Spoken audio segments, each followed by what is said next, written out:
Hello and welcome back again. This is Ron Dittmars talking to you from the recording studio in Brooklyn, New York, with a second section of the story Augustus by Hermann Hesse.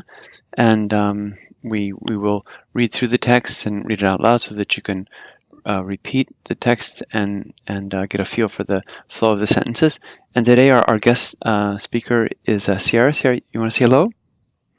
Hello, everyone. Great. Okay.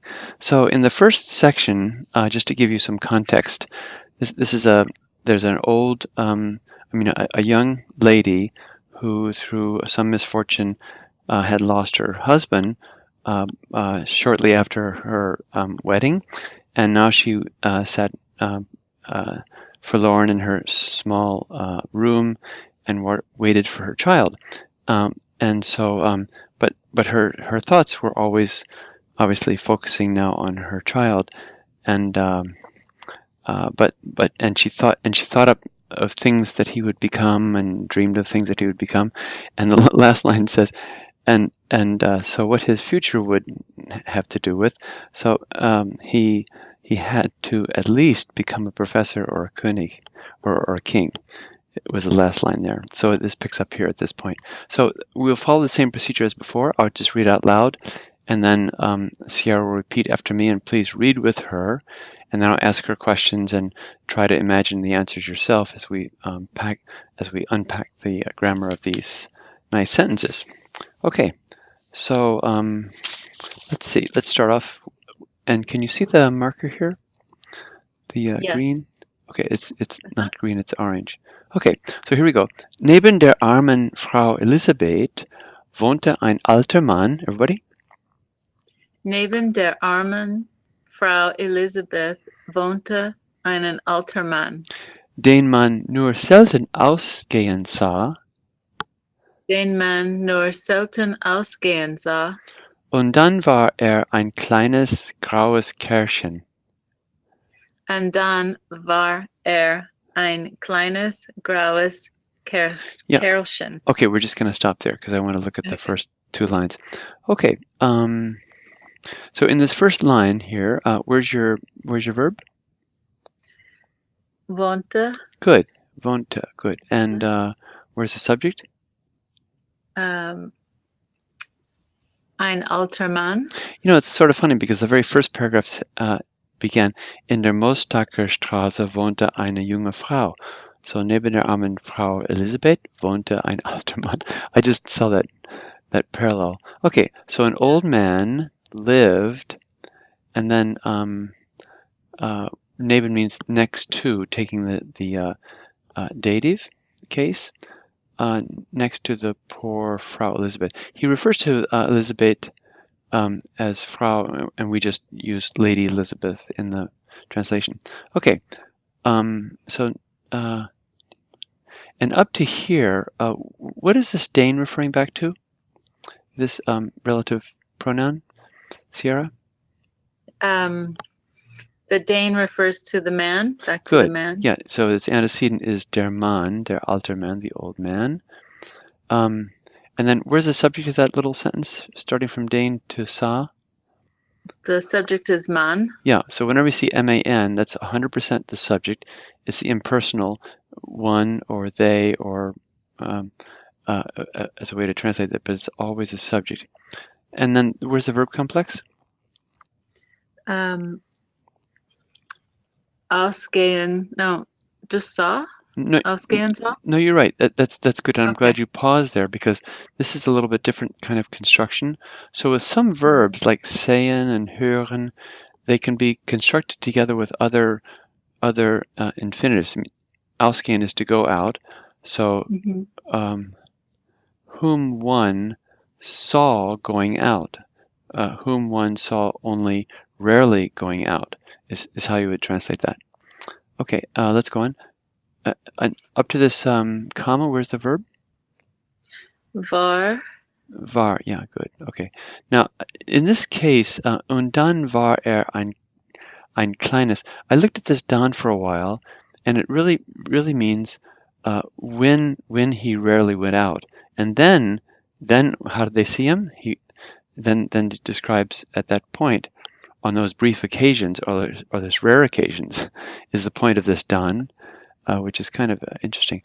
Then in seeing him, he was a small gray little man or little fellow with a Trottelmütze. This is a tassel cap and a green Regenschirm, and with a green umbrella. Let's go on. Dessen Stangen noch aus Fischbein gemacht waren.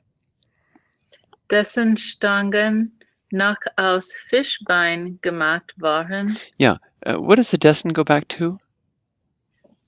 The dessen goes back to the man. It actually goes back to the Regenschirm. The umbrella. Yeah, Okay. so it means whose, and this is masculine, so it's dessen. If this were feminine, it would be deren, or if it's plural, it would be deren. So this is one of those so-called demonstrative pronouns that refer back to an antecedent, whose, and this is the I would say, it means the bones or the I would really say the ribs of an umbrella, whose ribs I would say were still made from fish bone. And then let's read from there. Wie in der alten Zeit. Wie in der alten Zeit. Good. Oh, okay. Let's go on. Die Kinder hatten Angst vor ihm. Die Kinder hatten Angst vor ihm. Und die Großen meinten. Und die Großen meinten. Okay, let's go up to there. Where's your verb in this line? And let me just erase the top part here. So from Kinder, excuse me. Okay, right here. So the verb is? Hatten. Good. And the subject is obviously the children. The children had fear of him. We could say the children were afraid of him. And up to the next point, where's the verb? Meinten. Meinten. And the gross means the large ones, but what really refers to as the adults. And the adults thought, it's a past tense. And then up to here, where's the verb complex?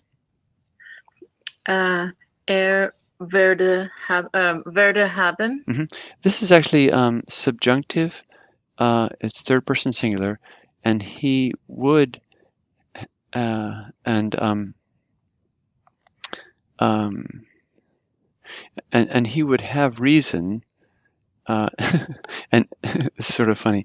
And the parents thought he would have reason to.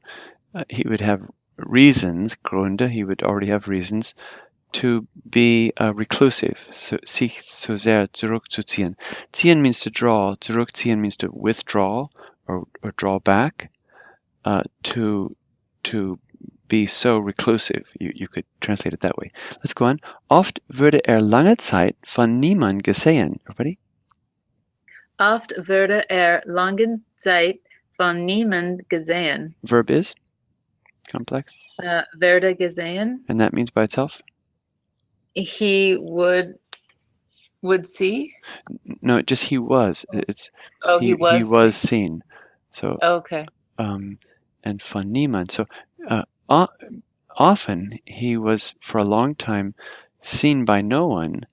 And then going on. Aber am Abend hörte man zuweilen. Everybody? Aber am Abend hörte man zuweilen aus seinem kleinen baufälligen Hause. Aus seinem kleinen baufälligen Hause. Okay, up to there. From here, where's your verb? Hörte man. Yeah, hörte man. And then actually, where's the complement? Where's the rest of that verb complex found as you're looking forward? Is it in zuweilen?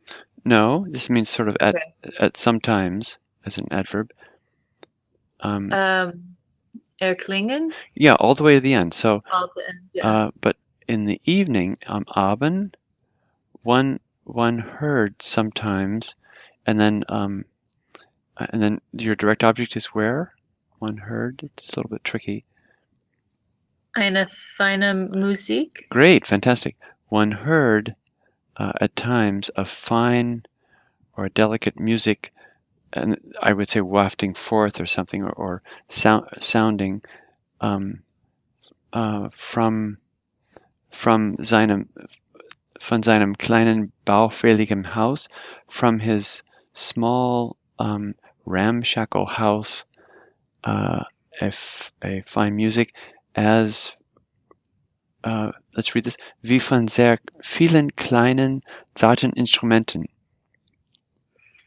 Wie von sehr vielen kleinen zarten Instrumenten. Yeah, so as from very many small, and then you could say fragile instruments or delicate instruments. It's a really great paragraph. You want to just read through the whole thing so we can hear you read it and we can piece it together ourselves? Go ahead. Sure. Next to the poor Lady Elizabeth lived an old man whom one rarely saw going out, only when going out, and then he was a small gray fellow with a tassel cap and a green umbrella, whose ribs were made still from fishbone, as in the olden time. The children had fear of him, and the elders understood. He was well, and the parents thought he. And the parents, okay, the parents thought he had good or already had reason to be so reclusive. Just one little point. Sometimes when you have this is actually indirect speech here with this subjunctive. The parents thought. What did they think? So it's reporting what another person thought, not a direct speech. So that's why this goes into the indicative would be wird. Wird haben. He will have, but he would have already reasons, etc. Okay. Then von oft würde. Often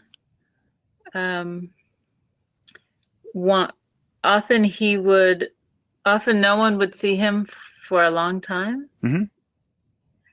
But in the evenings, one could hear